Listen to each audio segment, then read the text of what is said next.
आपल्या देशाचं संसदेचं अधिवेशन सुरू आहे। येत्या सोमवारपासून महाराष्ट्राच्या विधिमंडळाचं अधिवेशन सुरू होईल।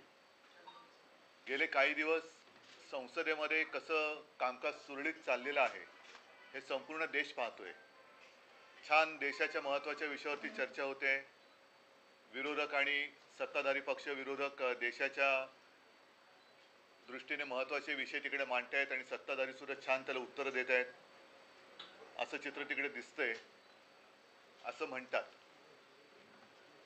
दुर्दैवाने तसं होत नाहीये। महत्त्वाच्या विषयाला बगल देऊन नको त्या विषयाकडे चर्चा भरकटवली जाते आणि काही जे विषय जे इथे जात आहेत, विशेषतः हिंदुत्वाचा विषय, गेल्या काही दिवसांपासून बांगलादेशामध्ये हिंदूंवरती अत्याचार होत आहेत, हल्ले होत आहेत। तुम्हाला सगळ्यांना कल्पना असेल, एक 2-3 महिन्यापूर्वी बांगलादेशचा क्रिकेट संघ आपल्या देशात आला होता, हिंदुस्थानात आला होता। तेव्हा आदित्यने सुद्धा हा मुद्दा उपस्थित केला होता की जर बांगलादेशामध्ये हिंदूंवरती अत्याचार होत असतील तर अशा देशाच्या क्रिकेट संघाबरोबर आपण क्रिकेट खेळणं किती योग्य आहे। साहजिकच आहे, त्याला सत्ताधारी पक्षाकडनं काही उत्तर मिळालेलं नाही, ते मिळणारच नव्हतं।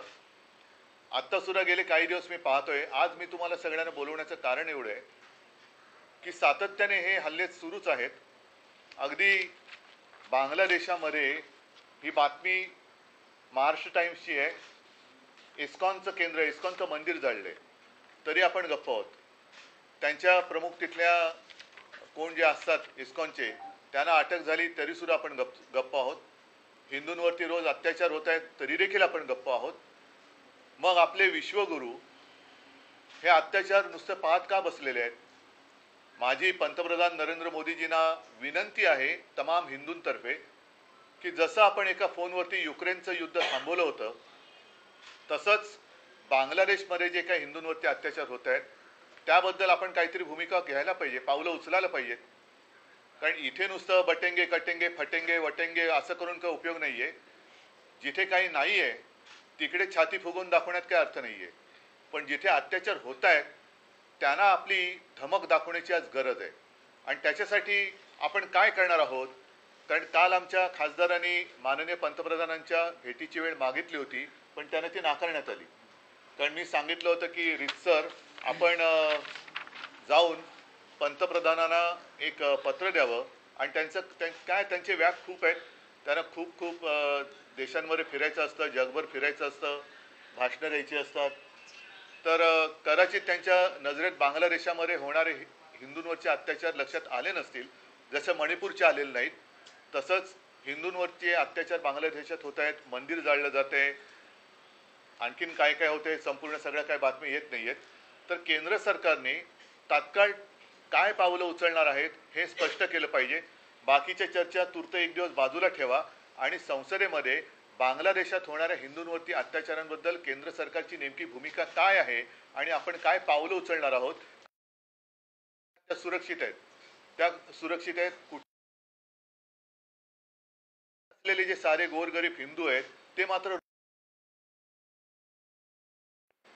हे त्यांनी सांगायला पाहिजे। आणि जसं बांगलादेशामध्ये इस्कॉनचं, मला खरं म्हणजे आश्चर्य वाटलं, संतापही आलाय की 2 बातम्या, कदाचित ही मंदिरं एवढी महत्त्वाची नसतील त्यांच्यासाठी, पण ही कालची बातमी आहे सकाळमधली, सिडकोचा डोळा, हे कुळांचे भूखंड कोणाला मिळणार? आता सध्या भूखंड कोणाला एकालाच मिळत आहेत, तर हा सुद्धा भूखंड जो आहे सिडकोचा, हा सुद्धा त्यांनाच जाणार आहे का? आणि मंदिराचा जो काही भूखंड आहे तो त्यांना जाणार आहे का? दुसरं सामनाची बातमी आहे, ही सुद्धा मोठी बातमी आहे। गेल्या 80 वर्षापासून दादर रेल्वे स्टेशनच्या इथे असलेलं हमालांनी बांधलेलं, जो हमाल कष्ट करतो त्या हमालांनी बांधलेलं मंदिर गणपतीचं आणि हनुमानाचं हे भाजप सरकारने त्याला नोटीस पाठवली। ती नोटीस माझ्याकडे आहे की तुम्ही रेल्वेच्या जागेवरती अतिक्रमण केले 80 वर्षापूर्वी। 80 वर्षापूर्वीचं मंदिर हे पाडायला निघाले। मग तुमचं कुठे हिंदुत्व, कसलं हिंदुत्व आहे तुमचं? आम्हाला तुम्ही जेव्हा प्रश्न विचारता तुम्ही हिंदुत्व सोडलं का, मग तुम्ही काय सोडलेलं आहे आत्ता? ना तुम्ही आमच्या इथली मंदिरं वाचू शकत, की तुमच्याच राजवटीमध्ये रेल्वे प्रशासन पाडतंय, सरकार आणि राज्य सरकार ढिंब आहे. सिडकोच्या मंदिरावरती कोणाचा तरी डोळा आहे त्या जमिनीवरती. बांगलादेशामध्ये मंदिर जाळलं जाते, हिंदूंवरती अत्याचार होत आहे, तरीसुद्धा गप्प बसणाऱ्यांचं हिंदुत्व नेमकं त्याची व्याख्यान, त्याचा आकार उकार तरी काय आहे, हे मला एकदा त्यांच्याकडनं उत्तर मिळायला पाहिजे. म्हणून मी आज तुम्हाला सगळ्यांना बोलवलं. कारण त्यांना आम्ही रितसर भेटीची मागणी केली होती, ती त्यांनी दिली नाही. म्हणून नाईलाजाने मला आपल्या माध्यमातून त्यांना हा प्रश्न विचारायला लागतोय. पहिल्यांदा हिंदू आणि मग नेशन मिशन इलेक्शन आहे, ते त्यांना फक्त इलेक्शन पुरतंच त्यांचं हिंदुत्व बाकी आहे का? हिंदू त्यांना फक्त म्हणजे नुसती मत नाही आहेत, हिंदूंना भावना आहेत. त्याच्यामुळे वन नेशन इलेक्शन वगैरे ज्या काही गोष्टी आहेत, ह्यांचं हिंदुत्व हे फक्त इलेक्शन पुरतंच मर्यादित आहे का? हा सुद्धा प्रश्न आहे की हिंदू राहिले फक्त मतांपुरते, एवढंच त्यांचं हिंदुत्व आहे का? तर त्याच्यावरती त्यांनी बोललं पाहिजे.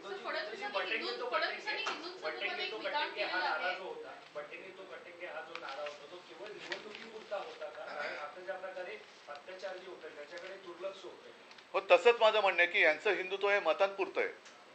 फक्त हिंदूंची मतं पाहिजेत, त्यांना भयभीत करायचं, त्यांना घाबरवायचं, त्यांची मतं घ्यायची आणि आल्यानंतर स्वतःच त्यांची आता मंदिरं पाडायला निघालेत ही लोक. मग यांचं हिंदुत्व कुठे? आता कुठे गेलं यांचं हिंदुत्व? म्हणजे आता मंदिरं कुठे सेफ आहेत? अगदी बांगलादेशात पण नाही आणि आपल्या मुंबईत पण नाही आहेत. म्हणजे एक आहे तो सेफ आहे, ते कुठे मंदिरं कुठे सेफ आहेत? सर, फडणवीसांनी आताच एक विधान केलेलं आहे. त्यांनी म्हटलेलं आहे की 25 कोटी लोकांना गरिबीतून बाहेर काढलंय, हे हिंदू इकॉनॉमीचं खरं तर मॉडेल आहे. कालचीच एक बातमी आहे की महाराष्ट्र देशामध्ये बेकारीत नंबर 1 वर आहे. ही कालची बातमी आहे. आता त्याच्यामध्ये हिंदू आहेत की नाही हे कल्पना नाही, पण मी फडणवीसांना आता याच्यात घेतच नाही, कारण बांगलादेशाचा मुद्दा आहे. आणि फडणवीसांना याबद्दल घेणार आहे की आपल्या मुंबईतलं मंदिर जे 80 वर्षापासूनचं हनुमानाचं मंदिर आहे, हमालांनी कष्टाने बांधलेलं आहे, तिथलं झाड बीड त्यांनी छान व्यवस्थित ठेवलेलं आहे, असं मंदिर पाडण्याचा फतवा निघतोय रेल्वे खात्याकडनं. तेव्हा फडणवीसांचं हिंदुत्व काय करते, भाजपचं हिंदुत्व काय करते?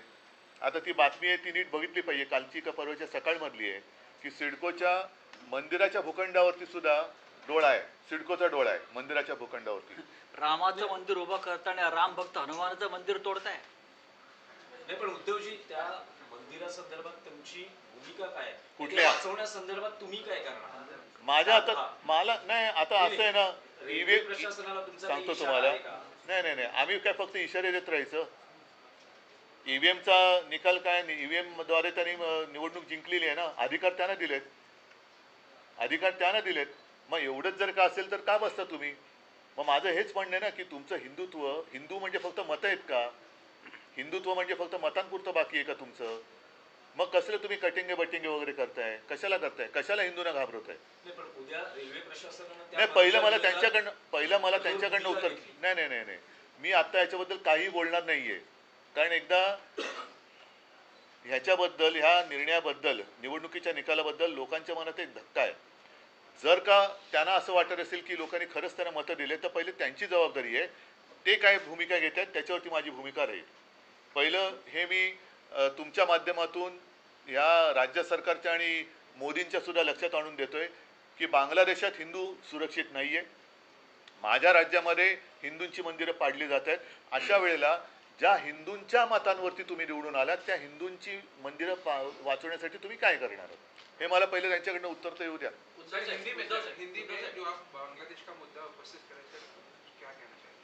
पिछले कुछ दिनों से लगातार हम देखते आए हैं, पढ़ते आ रहे हैं कि बांग्लादेश में हिंदुओं के ऊपर अत्याचार होते जा रहे हैं.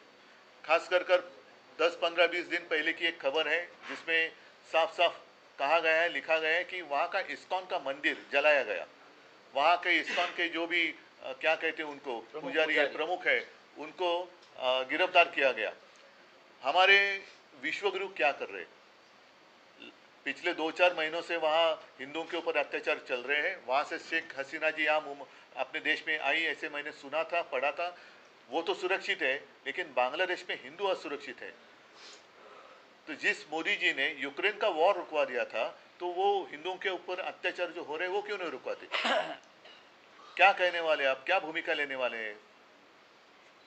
पता चलने दो, इस देश के हिंदू जो है देख रहे हैं कि हमने वोट किया उनको, आपको वोट किया है कि आप हमने आपको आपने बताया था कि बटेंगे तो कटेंगे, इसलिए तो वोट किया। तो बांग्लादेश में हिंदू काटे जा रहे हैं, आप क्या करने वाले हो बताओ। उद्धव साहेब, दोन प्रश्न आहेत. एक पहिला प्रश्न तर 23 तारखेला महाराष्ट्राचे निकाल लागले. पहिला शपथविधीला उशीर झाला आणि आता 20 दिवस होत आले. कॅबिनेटचा विस्तार अद्याप होत नाही. महाराष्ट्रामध्ये अनेक गुन्हे वाढत आहेत, अनेक खून दरोडे होत आहेत. त्यांना फक्त अजूनही त्यांच्यामध्ये, मी काल बातम्या पाहिल्या की याचे खासदार फोडणार, त्याचे खासदार फोडणार, म्हणजे हे फक्त फोडाफोडीचंच राजकारण चाललं आहे. यांचं हिंदुत्व वगैरे साफ झूट आहे.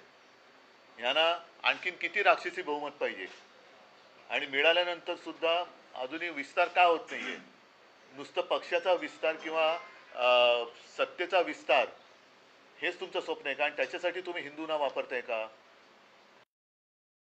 असं वाटतं की पहिलं त्यांनी या प्रश्नावरती किंवा या समस्येवरती उत्तर द्यावं.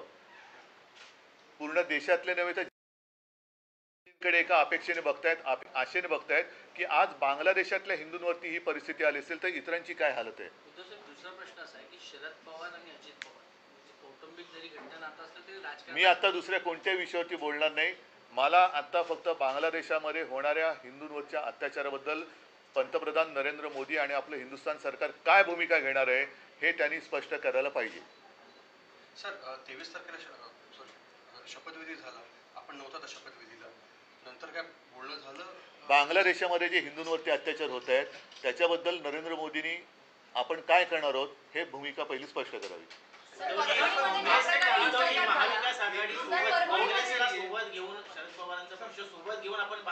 दादर स्टेशनवरचं 80 वर्षापूर्वीचं हनुमान मंदिर ते पाडणार आहेत, त्याच्याबद्दल त्यांनी उत्तर द्यावं. चला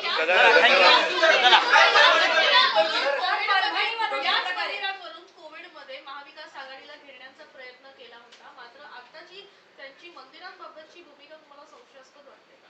संशयास्पद नाही ही, याला काय भूमिकाच म्हणत नाही. मला असं वाटतं मी बोललोय ते पुरेसं आहे.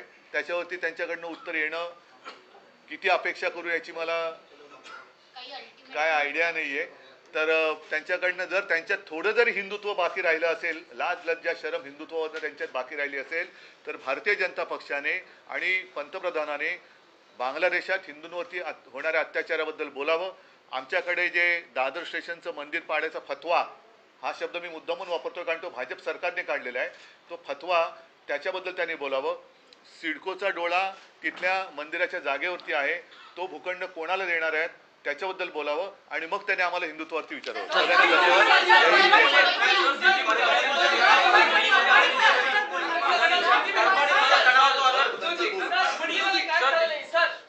उद्या बोलू.